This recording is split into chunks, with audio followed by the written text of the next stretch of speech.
के इस कार्यक्रम में बहुत ही महत्वपूर्ण विषय पर आउटलुक के द्वारा ये कॉन्क्लेव का आयोजन किया गया है। इस कार्यक्रम में उपस्थित संदीप घोष जी, उपस्थित vice chancellor doctor Mahesh Verma ji, Swami Sarvalokananda ji Maharaj, सचिव रामकृष्ण मिशन नई दिल्ली,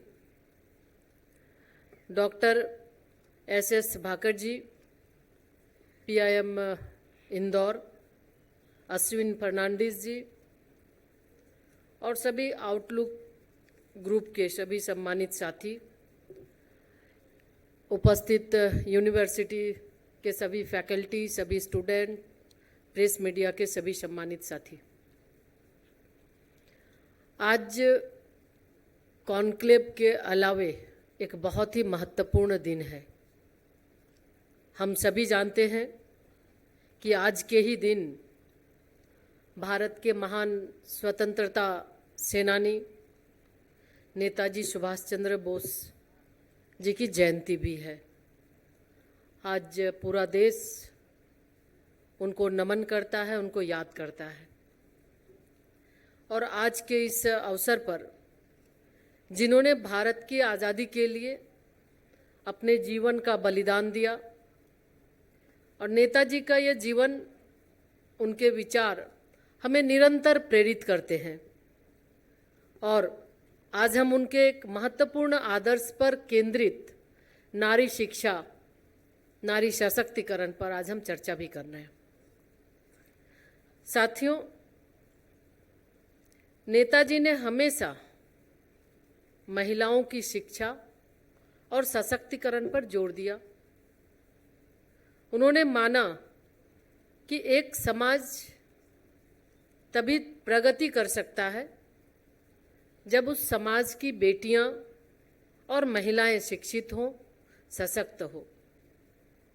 उन्होंने हमें यह भी सिखाया कि शिक्षा सिर्फ एक अधिकार नहीं बल्कि एक शक्ति है जो महिलाओं को अपने जीवन को बदलने और उनके क्षमता में वृद्धि करने का अवसर देता है।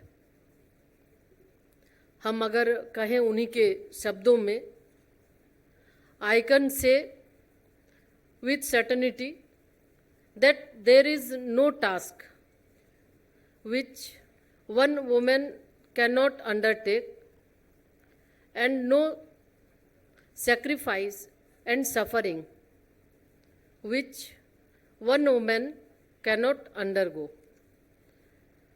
यानी भारत सदियों से संस्कृति और संस्कारों का देश रहा है। अभी चर्चा बेटी बचाओ बेटी पढ़ाओ की भी कर रहे थे और निश्चित रूप से कल हमने 10 वर्ष पूरे किए। बेटी बचाओ बेटी पढ़ाओ अभियान माननीय प्रधानमंत्री जी का ये सिर्फ एक नारा नहीं बल्कि इस सरकार का ये एक संकल्प है। और उस संकल्प के नाते आज अगर हम देखें तो इन 10 वर्षों में बेटियों और महिलाओं को आगे बढ़ाने के लिए, उनके सशक्तिकरण की दिशा में भारत सरकार के द्वारा अनेक इनिशिएटिव लिए गए और इसका रिजल्ट आज हमको देखने को भी मिल रहा है। लगातार महिला सशक्तिकरण की दिशा में ऐसे भी भारत हमेशा से महिलाओं को अगर हम देखें तो हम पूजते भी हैं। शिक्षा की देवी के रूप में माता सरस्वती की हम पूजा करते हैं। यत्र नार्यस्तु पूजन्ते रमन्ते तत्र देवता। तो ये भारत की संस्कृति है।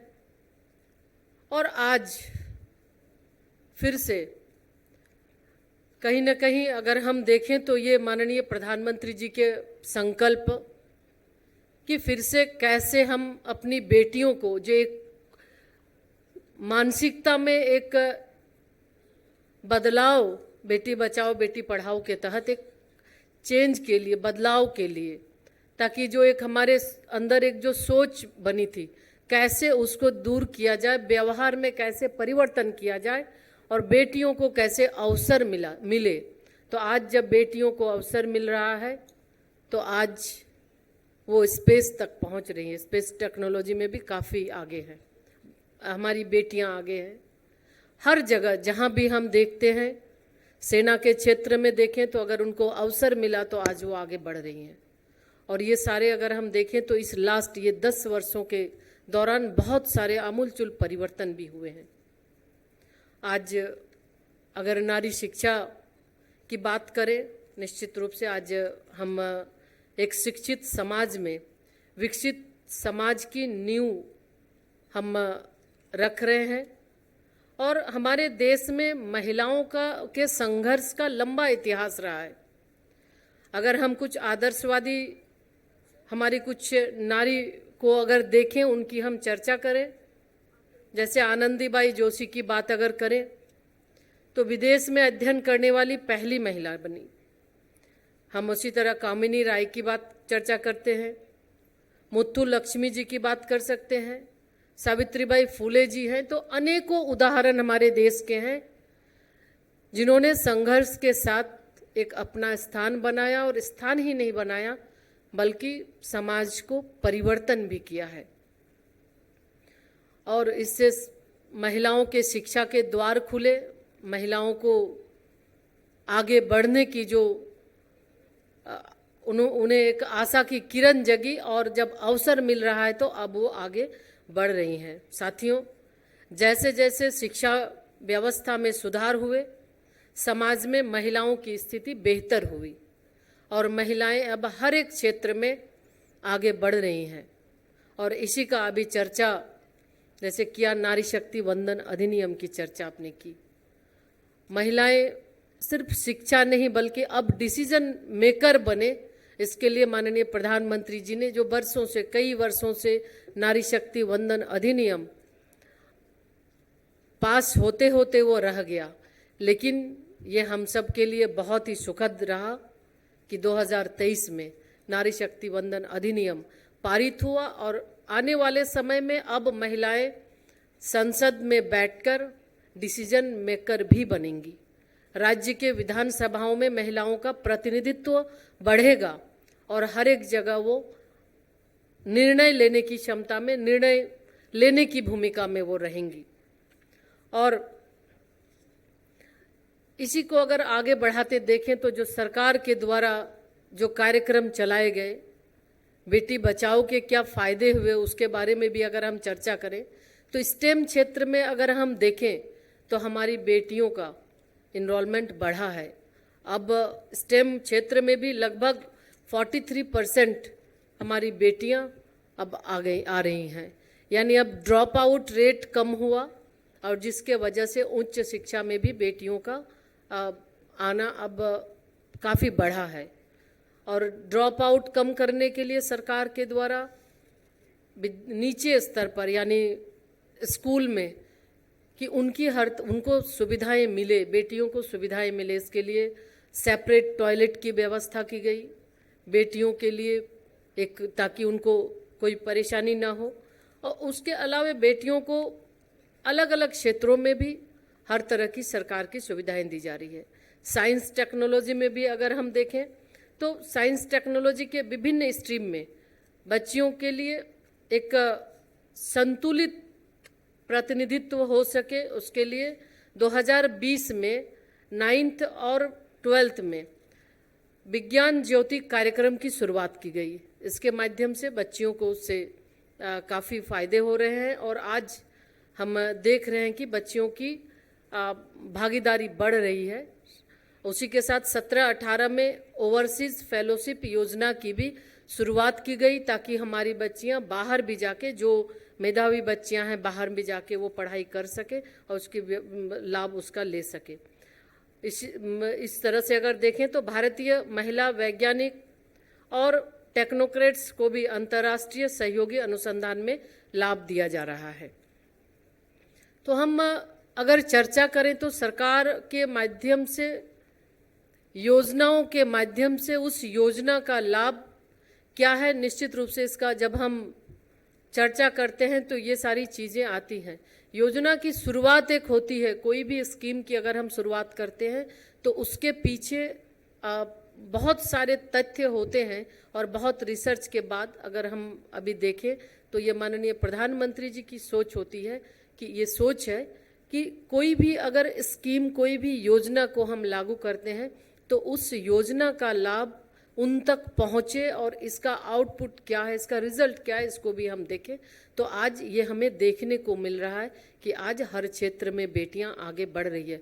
पहले रक्षा के क्षेत्र में हमारी बेटियां नहीं जाती थी, लेकिन सैनिक स्कूल में उनके लिए द्वार खुला और आज रक्षा के भी, कल एक कार्यक्रम बेटी बचाओ बेटी पढ़ाओ का हमने किया, तो रक्षा के क्षेत्र से बहुत सारी हमारी महिलाएं, हमारी बेटियां जो अधिकारी हैं वो भी उसमें उपस्थित हुई थी। यानी आज हर लोगों को अवसर मिला है, जब अवसर मिला है तो निश्चित रूप से उसका उपयोग बेटियां कर रही है।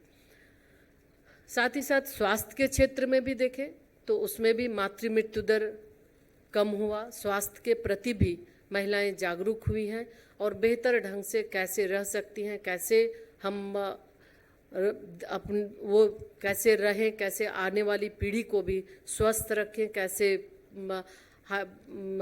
उनके लिए काम करें, इस दिशा में भी हमारी बेटियां काम कर रही है और ये सरकार की ओर से ये सुविधाएं भी मिल रही है। कई ऐसी योजना जिसके माध्यम से उन्हें लाभ मिल रहा है। साथियों, इसी तरह देखें तो सरकार के और कई सारे ऐसे प्रयास हैं जिसके माध्यम से बेटियों को अपना जगह, अपना स्थान वो बनाने में वो कामयाब हो रही है। आज अगर हम सरकार की योजना, मुद्रा योजना की बात करें तो मुद्रा योजना में ये मुझे खुशी होती है बोलते हुए कि मुद्रा योजना में लगभग 70% महिलाएं हैं जो आज वो मुद्रा योजना का लाभ लेकर वो अपना काम कर रही हैं, आगे बढ़ रही हैं। स्टैंड अप योजना में भी देखें तो 84% महिलाएं उसमें आगे बढ़कर वो काम कर ले रही हैं। तो यानी जब महिलाओं को अवसर मिलता है, जब सरकार का मदद बेटियों को मिलता है, तो ऐसे भी प्रकृति और ईश्वर माने गॉड गिफ्टेड है, ईश्वर के द्वारा प्रदत्त वो शक्तियाँ हैं कि बेटियां घर से लेकर बाहर तक बहुत ही अच्छे ढंग से हर कामों को वो बखूबी कर सकती है। सिर्फ आवश्यकता है अवसर देने की और अब सरकार अवसर दे रही है जिसके माध्यम से आज बेटियां शिक्षा से लेकर अन्य क्षेत्रों में भी बेहतर प्रदर्शन कर रही हैं। इसी तरह से अगर हम देखें तो आज सरकार के द्वारा जो महिला सशक्तिकरण की अगर हम बात करते हैं तो आज हमारी महिलाएं सेल्फ हेल्प ग्रुप से जुड़कर लगभग 10 करोड़ से ज़्यादा महिलाएं सेल्फ हेल्प ग्रुप से जुड़ी हैं और वो वो अपना काम में वो आगे बढ़ रही हैं। और उसके साथ साथ अगर देखें तो लगभग 3 करोड़ से ज़्यादा महिलाएं उसमें से लखपति दीदी भी बनी हैं।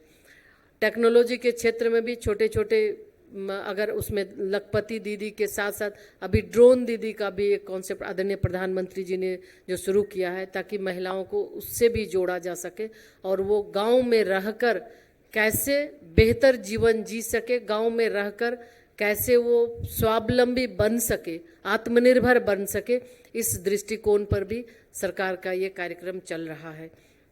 और जिसके वजह से आज महिलाएं हर जगह मुखर होकर, स्वतंत्र होकर काम कर रही है और किसी भी क्षेत्र में हम अब महिलाएं पीछे नहीं हैं, हर एक क्षेत्र में आगे बढ़कर वो निडरता के साथ काम कर रही हैं। हम महिला बाल विकास विभाग की अगर बात करें तो महिला बाल विकास विभाग की ओर से भी जैसे निर्भया फंड की चर्चा की, तो निश्चित रूप से ये हमारा उद्देश्य है, सरकार का ये लक्ष्य है कि सरकार की योजना का लाभ नीचे तक दे और ऐसी योजना बनाए जिसके माध्यम से ज़्यादा लोग लाभान्वित हो।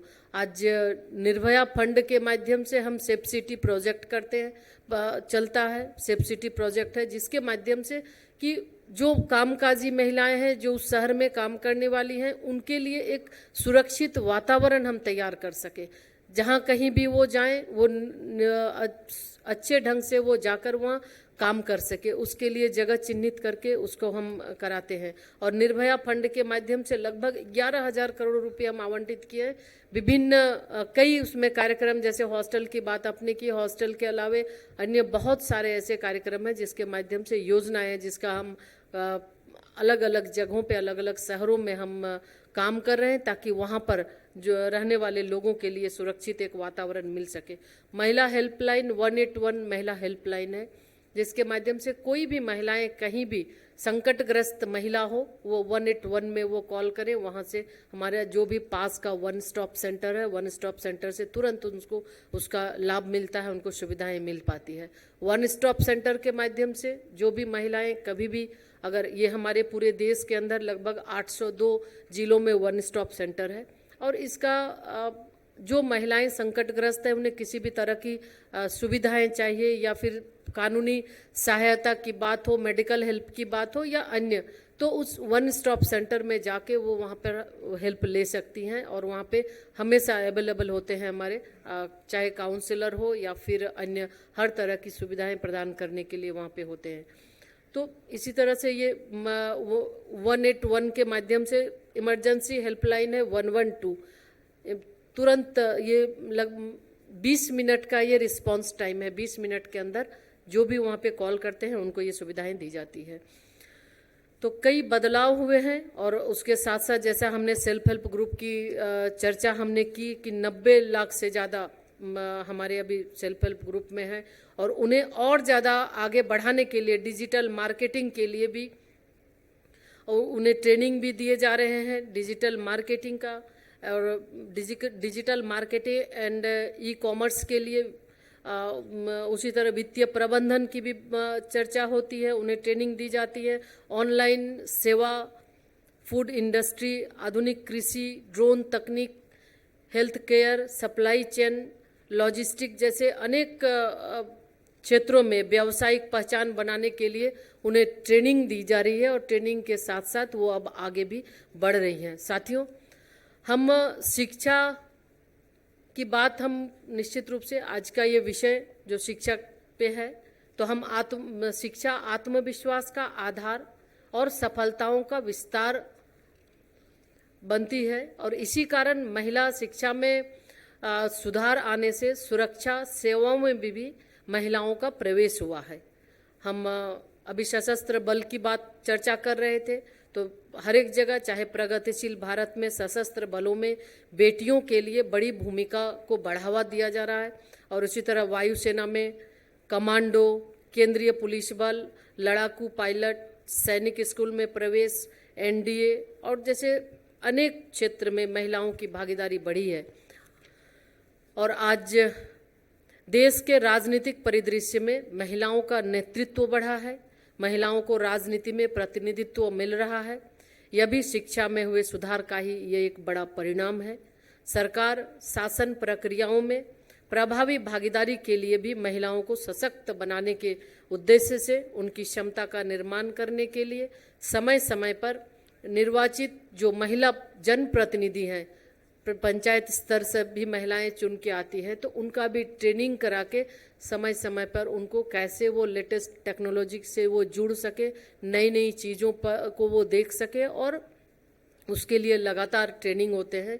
अगर देखें तो अभी माननीय प्रधानमंत्री जी के द्वारा भी जो विकसित भारत का जो एक संकल्प है 2047 तक विकसित भारत बने, उसके लिए अभी 12 तारीख को युवाओं के साथ भी एक डायलॉग माननीय प्रधानमंत्री जी का हुआ, यानी कि आज के युवा क्या सोचते हैं, उनके विचारों का भी आदान प्रदान हो रहा है, उनके विचारों को भी साझा करके आने वाले समय में क्या और आगे किया जा सकता है देश के लिए, इसके लिए भी कार्य चल रहा है। और हमेशा से सरकार की ये चाहत रही है, वुमेन लेड डेवलपमेंट के संकल्प और उद्देश्य के साथ माननीय प्रधानमंत्री जी के नेतृत्व में सरकार दिन रात काम कर रही है, और मुझे पूरा विश्वास है कि आने वाला समय भारत की महिलाओं का ही है।